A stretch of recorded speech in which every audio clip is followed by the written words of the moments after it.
Humble beginnings.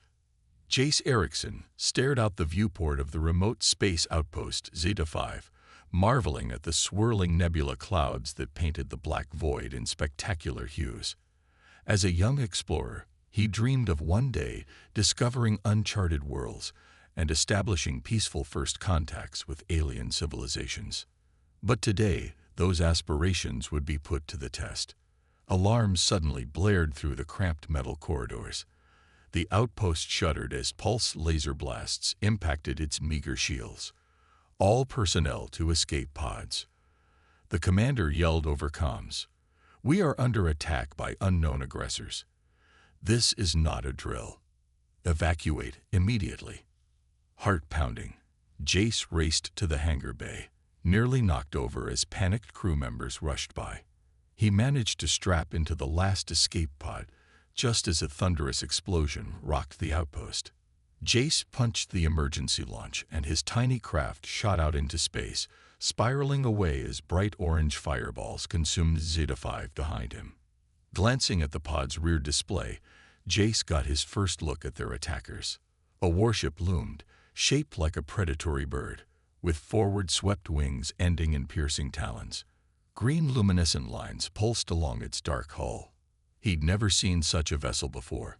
One thing was clear: they were not here on a mission of peace. Jace's comm crackled to life. "Zorgan Dominion. All survivors. Surrender." The transmission cut out. He'd heard whispers, rumors told in hushed cantina corners, of the Zorgans, a cruel, warlike race determined to subjugate the outer worlds. Now it seemed those rumors had become terrifying reality. The escape pod shuddered as a green plasma blast detonated nearby, narrowly missing. They had detected him. More blasts sizzled by as Jace wrenched the control stick, jinxing and juking. He knew the pod's meager defenses couldn't withstand a direct hit. Sweat beaded his forehead as Jace furiously worked the controls, diverting all power to the engines. The pod picked up speed, racing toward the swirling blue-green vortex of the nearby nebula. Another plasma blast rocked the pod, alarms screeching. The display showed rear shields at 15%. They couldn't take much more. Jace steeled himself, aimed straight for the heart of the nebula's billowing clouds, and hit the afterburners. The pod jumped forward, the G-forces slamming Jace back in his seat. He struggled to maintain control as blinding blue-white light enveloped the tiny craft. Just as the rear shields failed, Jace plunged into the nebula, a cosmic sea of charged gases and dust. The pod's sensors went haywire, the nebula's electromagnetic interference blanketing his screens in static. He could only hope it had the same blinding effect on the Zorgan warship. Flying blind, surrounded by the ethereal glow of ions and stellar dust, Jace hurtled deeper into the nebula's embrace. The pod was rocked by the vortex's powerful gravimetric currents. Jace fought with the yoke to steady the craft as it bucked like a wild beast. He knew this nebula had only been charted from a distance. Zeta-5's long-range scans had detected the shadow of a planetary body within it, but no explorer had yet braved its heart. Today, without even meaning to, Jace would be the first human to pierce the veil. Battered and spinning, the escape pod dropped out of the nebula's inner reaches, and Jace beheld a sight that stole his breath. A terrestrial planet loomed before him, its sapphire seas and emerald continents awash in the vortex's shimmering light. His sensors couldn't penetrate the interference, but his eyes told him the world was habitable. With the pod's engines sputtering on their last thrusts, Jace angled toward the mystery planet. The hull glowed cherry red as he knifed through the upper atmosphere. With controls failing, he braced for impact. Jace Erickson, who had dreamed of exploring new worlds, was now on a very different mission: survival. The pod plowed into the alien Earth in an eruption of soil and flame, and as smoke coiled into the green-tinted sky above the wreckage, an astonishing new chapter in the annals of humanity was about to begin. Survival against the odds. Jace groaned as he came to, his head pounding. The taste of blood mingled with the acrid smoke that filled the shattered cockpit. Coughing, he struggled to unstrap from his crash sheet. The escape pod had plowed a deep furrow through the purple-hued undergrowth of an alien forest. Green sunlight filtered through the prismatic leaves overhead. A distant trilling cry echoed through the woods, unlike any animal Jace had heard before. The alien beauty was mesmerizing, even as his heart raced with the realization of being stranded on an unknown world. Spotting his survival pack, Jace crawled over to retrieve it. A wave of dizziness nearly overcame him. He touched his forehead, his fingers coming away sticky and crimson. The crash had left him with a nasty gash and probable concussion. He knew he had to get out of the pod. The smoke filling the cockpit could turn deadly, and the crash likely sent a seismic shockwave any predators in the area would investigate. Jace popped the cracked cockpit window and dragged himself out, gritting through the pain. Gulping the crisp alien air, he slung the survival pack over his shoulders. The pack contained emergency rations, water purification pills, a medkit, a phase pistol with a dozen charges, and a small fusion microgenerator. He shambled away from the wreck, glancing back to see a plume of black smoke snaking into the sky. The Zorgans would have little trouble tracking that. He needed to put distance between himself and the crash site. For hours, Jace hiked through the alien jungle. The plant life was vibrant with hues of maroon, teal, and violet. Fuzzy orange tubers sprouted from the trees, wafting a sweet aroma. Though tempted by hunger, he refrained from sampling the native flora until he could test it for toxins. As the twin suns sank below the Jade Mountains on the horizon, Jace sought shelter for the night. He discovered a shallow cave set into a limestone cliff. His survival training kicked in as he gathered fallen logs, careful to select those that looked most like the trees on Earth. Using a microlisser from his multi-tool, he lit a small campfire near the cave mouth. Jace allowed himself a sip of precious water and an emergency ration bar. The dry, tasteless protein did little to satisfy his rumbling belly. His muscles ached and his head still throbbed from the wound. But he was alive, on an unknown planet, pursued by a ruthless enemy, but alive. It was a start. Sleep did not come easy on the cold, hard ground.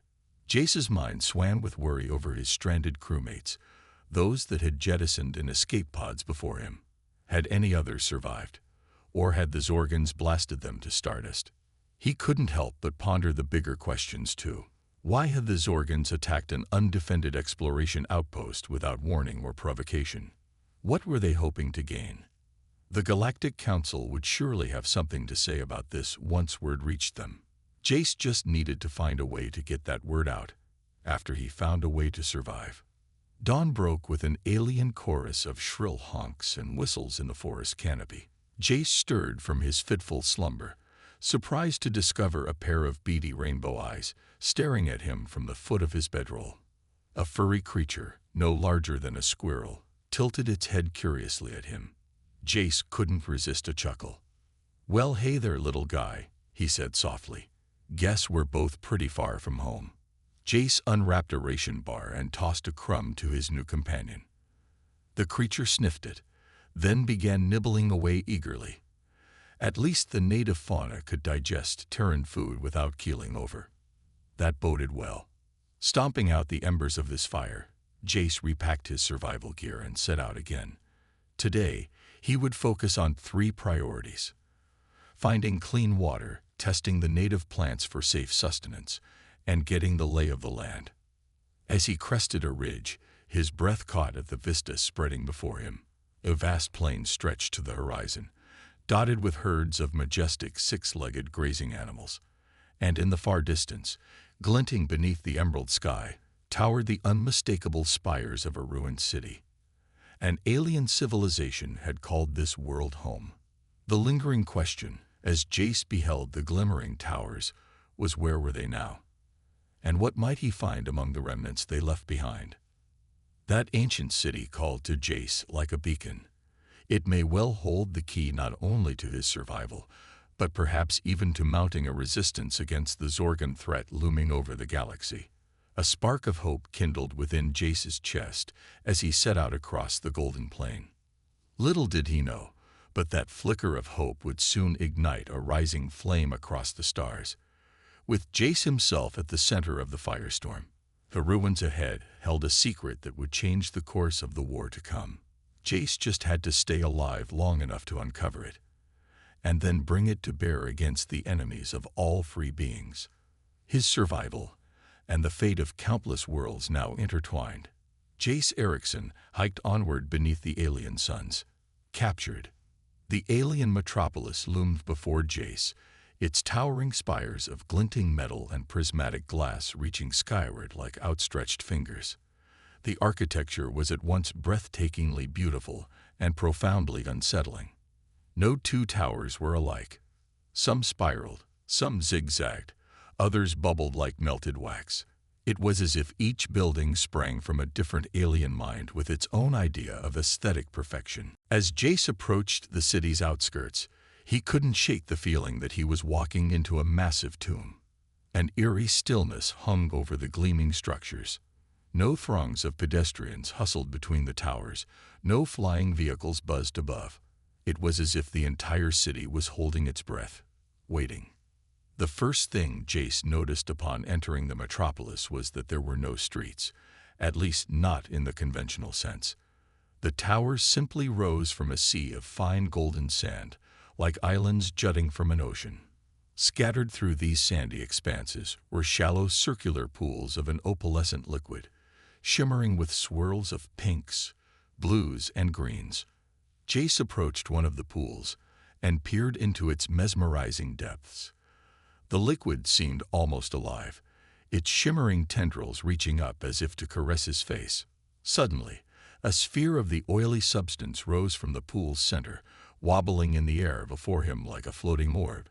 Jace stumbled back in astonishment as the sphere morphed, stretching into a slowly gyrating helix.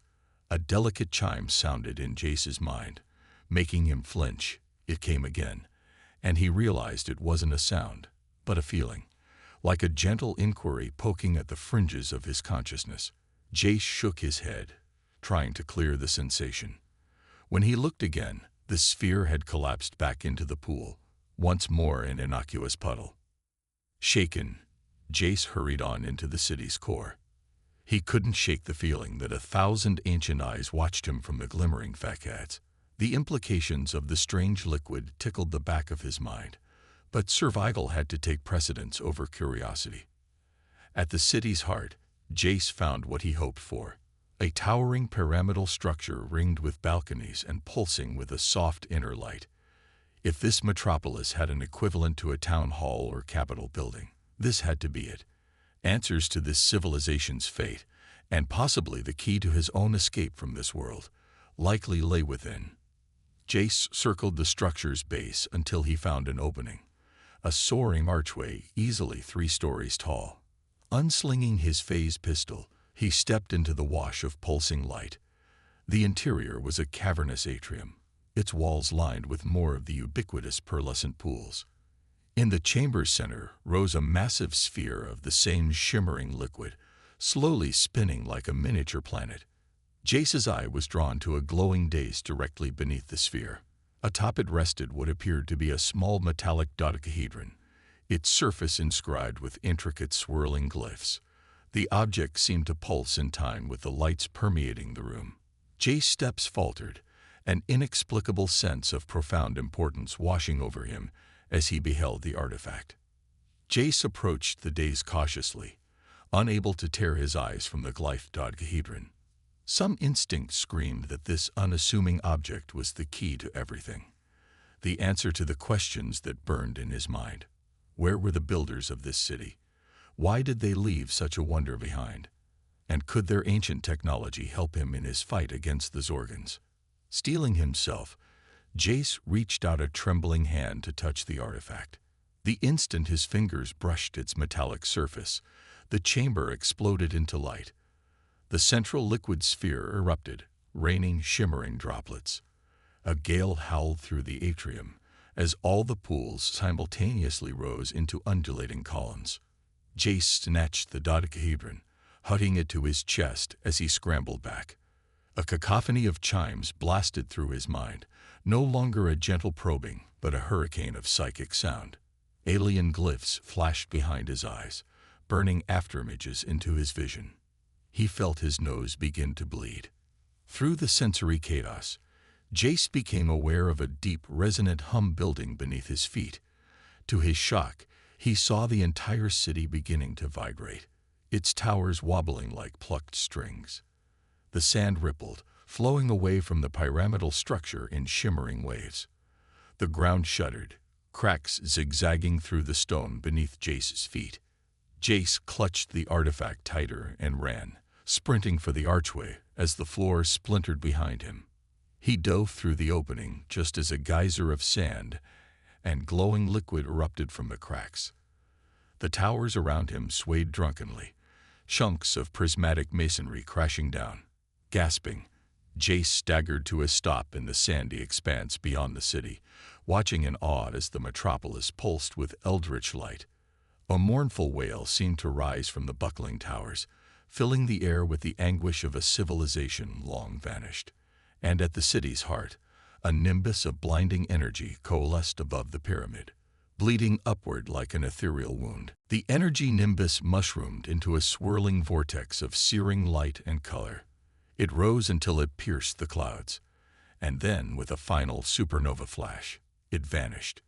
The wailing ceased, the glow faded, and as suddenly as it began, the cataclysm was over, leaving Jace standing in ringing silence beneath a pall of emerald smoke. But the dodecahedron in his hand still pulsed, and even without understanding how, Jace knew he now held the power to change the fate of worlds. He just had to unlock its secrets. Yet there would be little time for that, because at that instant, a shadow fell over Jace. He spun, finding himself staring up into the triangular opening of a Zorgon plasma cannon, crackling with greenish energy. The weapon was attached to the belly of a Zorgon dropship hovering above, its engines thrumming balefully. A voice boomed from the ship. "Human, you are now a prisoner of the Zorgon Dominion. Surrender or be annihilated." Jace held the precious artifact closer, its pulsing growing more urgent against his chest.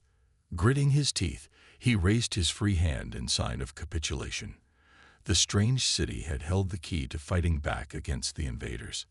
Now, the Zorgons had both him and that key in their merciless grasp.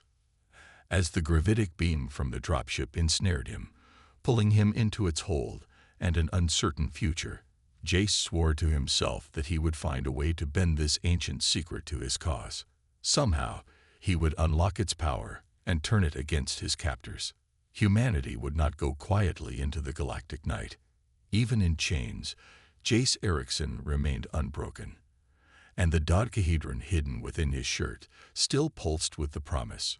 Jace's mind raced as the Zorgon dropship carried him up through the atmosphere of the mysterious planet. The dodecahedron felt warm against his chest where he had concealed it, as if reacting to his tumultuous thoughts. What was this strange artifact? What cataclysmic event had it triggered in the alien city? And most pressingly, how could he keep it out of Zorgon hands? The dropship shuddered as it passed through the outer membrane of a Zorgon cruiser's docking bay.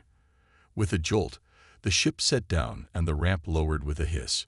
Two hulking Zorgon warriors marched in, their avian faces glaring down at Jace from within their spiked helmets. They hauled him roughly to his feet and dragged him out onto the deck. Jace found himself in a cavernous hangar buzzing with activity. Dozens of angular Zorgon fighters hung from launch racks, attended by scurrying technicians. The design aesthetics were harsh and predatory, all sharp edges and brutal functionality.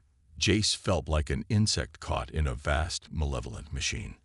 The warriors shoved him forward, barking in their guttural language. They'd marched him through the bowels of the ship, passing snarling soldiers and humming power conduits. Finally, they reached a heavy blast door guarded by two more Zorgons gripping crackling energy pikes. The door ground open to reveal a dark chamber lit by pulsing green lights. In the center squatted a metal chair bristling with restraints and wicked-looking probes.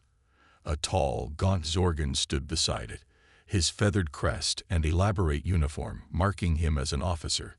He fixed Jace with a predatory yellow stare.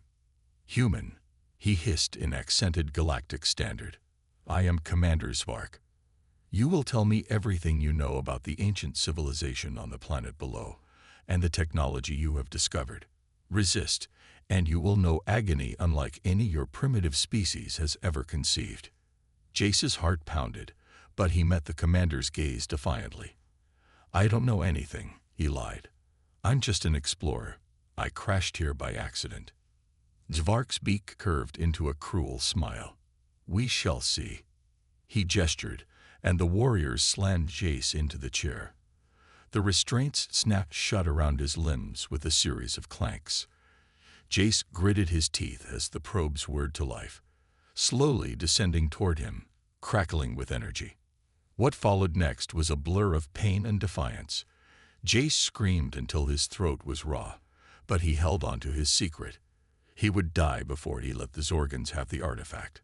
Through the haze of agony, a grim realization crystallized in his mind. The Zorgans knew about the ancient civilization. They had come to the planet seeking its lost technology, just as he now clutched it to his chest. He couldn't let them have it. After what felt like an eternity, Svark finally relented. He loomed over Jace, his yellow eyes blazing with frustration. "You are stronger than I anticipated, human. But no matter. We have other ways of extracting what we need." With that, he stalked from the chamber. The warriors unshackled Jace and dragged his limp form through dank corridors to a small, dim cell. They tossed him onto a hard metal shelf, and the energy field sizzled to life over the opening. Jace lay there, every nerve ending screaming, every muscle twitching. But through the pain, his mind still worked. The Zorgans hadn't found the artifact hidden under his shirt. That gave him an advantage, small though it might be. He had to get off this ship, had to find a way to keep the dodecahedron safe and out of Zorgan claws, but he couldn't do it alone. He needed allies, resources, a plan. As if in answer to his thoughts, a soft tapping sound came from the wall beside his shelf. Jace dragged himself over and pressed his ear to the cold metal. The tapping came again.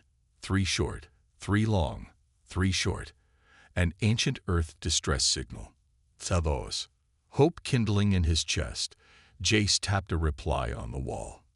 A moment later, a voice whispered through a tiny crack. "Who's there?" "You're not Zorgan. Are you one of the new prisoners?" "I'm human," Jace whispered back. "My name is Jace Erickson. I'm an explorer. The Zorgans captured me on the planet below." A pause then. "I'm Riza. My people are called the Therians. The Zorgans destroyed our colony and took the survivors as slaves." Jace's mind raced. "Riza, listen. I found something on the planet, an artifact of the ancient civilization there. I think it's what the Zorgans are looking for. I have it hidden. If we could get it off this ship." Another long pause. Then Riza's voice, tight with sudden tension. "You found a working piece of the old one's technology." "Truly?" "Yes," Jace said.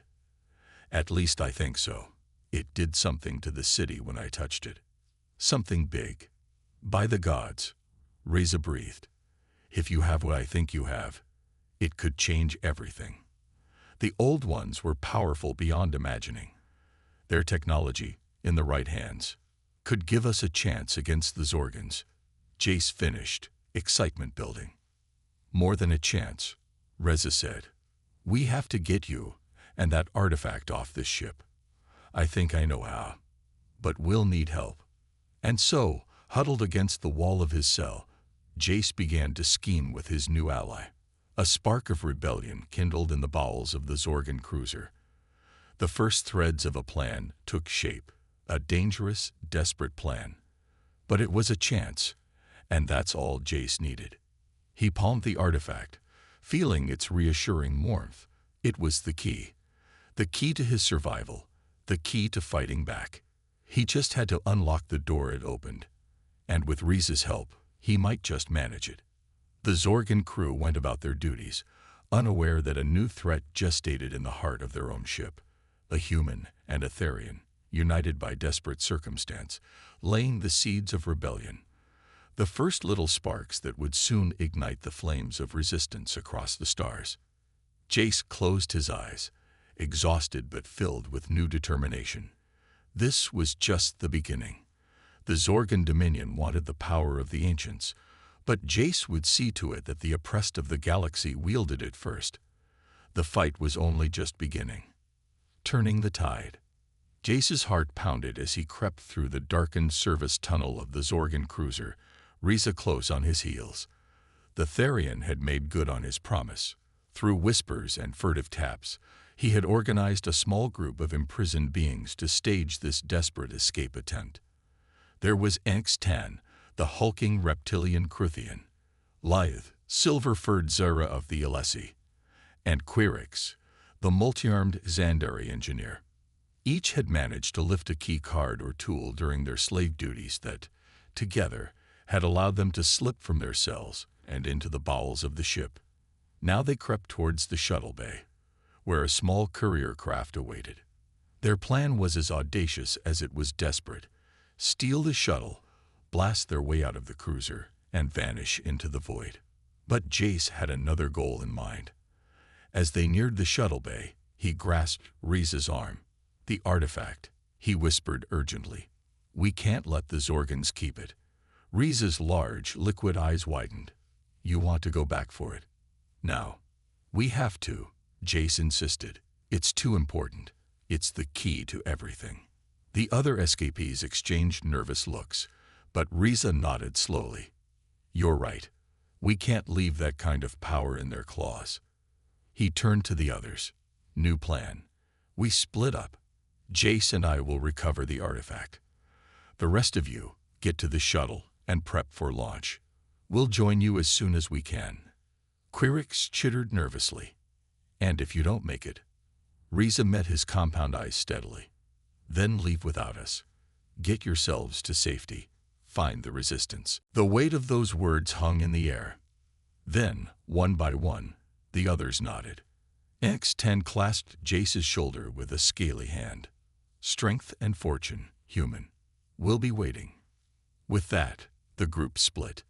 Jace and Riza peeled off down a side passage, following the Therian's whisker map of the ship. They moved as quickly as they dared, hearts in throats, expecting a siren or a shout of discovery at any moment. Finally, they'd reached the chamber where Jace had been interrogated. The door was sealed, but Riza produced a stolen keycard with a flourish. The lock clicked, and the hatch slid open. They slipped inside, Jace shuddering at the sight of the cruel chair with its restraints and probes. He forced himself to focus, scanning the room. There, on a workbench against the wall, lay his confiscated gear, and nestled among the detritus was the dodecahedron, its surface catching the dim light. Jace lunged for it, snatching up the artifact and hugging it to his chest. At his touch, it thrummed to life, pulsing gently. Riza watched, awestruck, as faint glyphs swirled across its surface. "Incredible," the Therian breathed. "The power in that tiny thing." Jace nodded grimly, stuffing the artifact into his shirt. "Let's hope it's enough." They turned to go, and froze. Commander Zvark stood in the doorway, flanked by a phalanx of armed Zorgan warriors. The commander's eyes blazed with triumph and fury. "Did you really think you could steal from the Zorgan Dominion, human?" he snarled. "You and your pitiful band of rebels. I will tear the location of the ancient city from your mind, piece by piece." Jace and Riza exchanged a desperate glance. They were trapped, unarmed against a squad of vicious warriors. The artifact pulsed against Jace's chest, as if urging him to action. And in that moment, he made a decision. He turned to Riza. "Get back to the others," he said calmly. "Get to the shuttle. I'll hold them off." Riza gaped. "What? No, I'm not leaving you." Jace gripped his shoulder, meeting his eyes intently. "You have to. Someone has to get this thing to safety, to people who can use it. It can't fall back into Zorgan claws. Go. I'll buy you time." Understanding, and anguish warred in Riza's expression. Then, with a fierce nod, the Therian turned and sprinted for the far door. Zvark screamed for his warriors to fire, but Jace was already moving. He charged straight at the Zorgans, a war cry tearing from his throat. Plasma bolts sizzled past him as he leaped, dodging and weaving. He hit the first warrior in a flying tackle, sending them both crashing to the deck.